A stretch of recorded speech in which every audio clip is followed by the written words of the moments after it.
Samuel Afrat fait partie de ceux qui parlent aux chevaux avec finesse, patience, sincérité, laissant la place à l'écoute, au silence et à l'instant présent. Aujourd'hui, nous avons le plaisir de lui donner la parole pour découvrir son univers, sa vision du cheval et ce qui anime profondément son travail. Bonjour, merci d'être avec nous. Bonjour. Samuel, vous avez foulé le sol de la carrière Poney Passion il y a maintenant quelques années. Quel effet cela fait-il de revenir pour la 40e édition au Gala des Crinières d'Or? À chaque fois que je reviens à Avignon pour faire le spectacle des Crinières d'Or, c'est toujours un moment émouvant pour moi et je prends de plus en plus de plaisir. Je le vis différemment à chaque fois, c'est la 5e fois que je fais le spectacle des Crinières d'Or et cette année c'est encore différent parce que le projet est différent, les personnes avec qui je vais passer cette semaine sont différentes, mais voilà, ce qui est la même chose à chaque fois, c'est que c'est toujours un bonheur et un plaisir d'être ici. En tant qu'enfant d'Avignon, devenu professionnel, comment avez-vous vu évoluer l'esprit de Cheval Passion au fil des décennies? Ça a évolué à plusieurs niveaux. Alors moi je suis dans le spectacle, donc je vois le spectacle évoluer. En premier c'est la technique, le niveau a vachement évolué, l'ouverture aussi, c'est ouvert à beaucoup plus de personnes. Aujourd'hui le spectacle, nous quand on a commencé c'était quand même un milieu assez fermé, très difficile à rentrer. Et aujourd'hui, et je pense que Cheval Passion a permis cette ouverture, donc on voit de plus en plus de personnes et le niveau est de plus en plus évolué aussi. Et voilà. Votre création pour cette année s'intitule Charivari. Pouvez-vous nous expliquer l'intention derrière ce titre? Faut-il s'attendre à une performance plus débridée que d'habitude? Oui, oui. Charivari, en fait, ça vient c'est le cirque. En fait, c'est un cirque, c'est un numéro de cirque en général. Charivari, en fait, ça vient de l'inspiration du nom du numéro vient de là. Ok. Et justement, cette année, en fait, un Charivari en cirque, c'est un mélange de plusieurs disciplines. Et c'est ce que j'ai voulu faire aussi en voltige.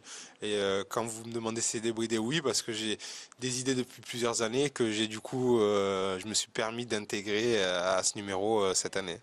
D'accord. Vous produisez avec une équipe de cascadeurs voltigeurs dont Clément Ferron, Sylvain Albella et bien d'autres. Comment avez-vous construit cette chorégraphie collective pour occuper toute la piste du mythique Palais A? Alors je l'ai construit. Alors en fait, on m'a demandé du coup Fabien et Maurice Gall qui sont les concepteurs du spectacle. En fait, m'ont demandé du coup de créer un numéro de voltige. Donc j'ai d'abord fait les créations. Je me suis inspiré des idées que j'avais, de ce que je pensais qu'Avignon attendait, ce que le public attendait, en tout cas de mon point de vue.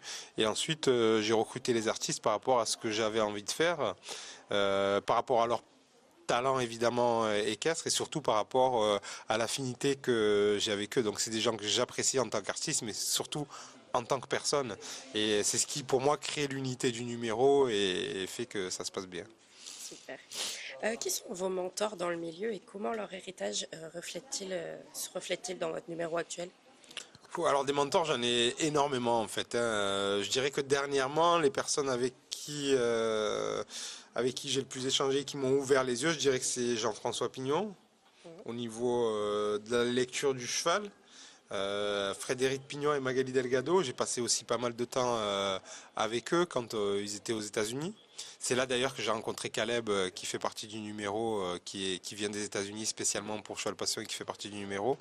Donc les mentors, toutes les personnes que j'ai rencontrées, il y en a énormément. J'ai travaillé avec Lucien Grus aussi qui m'a fait découvrir cette partie cirque, la compagnie Hasta Luego, enfin c'est des noms du spectacle.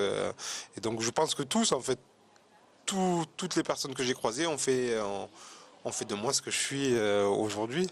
Pour vous, comment le spectacle peut-il devenir un outil pour transmettre la passion du cheval aux nouvelles générations?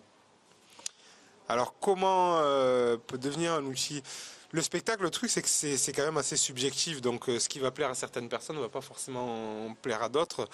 Et je pense que le meilleur moyen quand même de le transmettre, c'est de promouvoir les événements comme Cheval Passion ou de faire comme ce que vous êtes en train de faire, des interviews, voir le spectacle, des retours. Aujourd'hui, beaucoup de choses passent par les réseaux sociaux. Donc voilà, d'en faire la promotion et de l'ouvrir et de le rendre accessible aussi au plus de personnes possible. Parce que je pense qu'il y a beaucoup de personnes qui croient que c'est pas possible de le faire, alors que si, c'est accessible à tout le monde et faut juste se lancer, comme beaucoup de disciplines, je pense.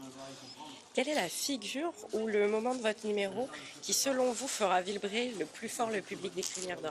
Alors il y a une chorégraphie à la fin. Alors j'ai mis tout mon cœur dedans et là c'est ce qu'on a le plus répété avec toute l'équipe et je pense que C'est c'est le top. Il faut le voir, il faut la voir cette chorégraphie. Très bien. Si vous deviez choisir une seule image de cheval passion qui a marqué votre vie de cavalier à Avignon, laquelle serait-ce? Pour moi, personnellement, bah, c'est l'image quand je suis enfant et que je suis à Poney Passion et que j'entends tous ces enfants crier, et cette nouvelle odeur de chevaux, de spectacle, toutes ces lumières, ces images.